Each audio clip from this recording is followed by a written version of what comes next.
Hey guys, what is up? In today's video, we are going to show you how to add your Kick Chat to Streamlabs desktop. All right, now this is to assume that you already have set up your Streamlabs desktop on your PC, and as you can see, we have it fired up right now.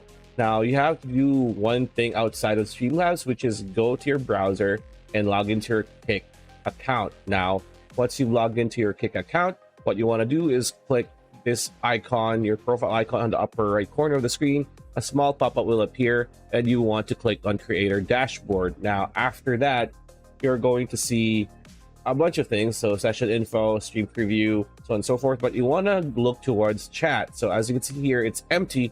What you want to do is click on the three dots on the upper right corner of chat, like this, and then click pop out chat. So something like this will appear, right? So this is going to be your Kick Chat. What you want to do is double click or just highlight the link and then copy it. Now once that's done, you can close this up and then go back to your Kick. Now what you want to do next is go to your upper left corner of the screen. You're going to see editor. In editor, click that. It's going to be a drop down.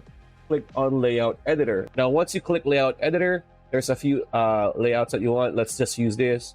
And then here on elements, drag and drop to edit. So let's say we need to use the website, so drag and drop website here, and then here you would want to enter the link of your Kick Chat, and then after that, click save changes, and it's going to load out. And as you can see here, you need to verify if you are a human, so click that. Now you're verified. Now you have your Kick Chat over here. Click accept, and that's pretty much how you do it. That's how you add your Kick Chat on Streamlabs. So that's pretty much it. That's a video. Hope you liked it. Like, comment, share, subscribe, ring that bell icon. We'll see you on the next one.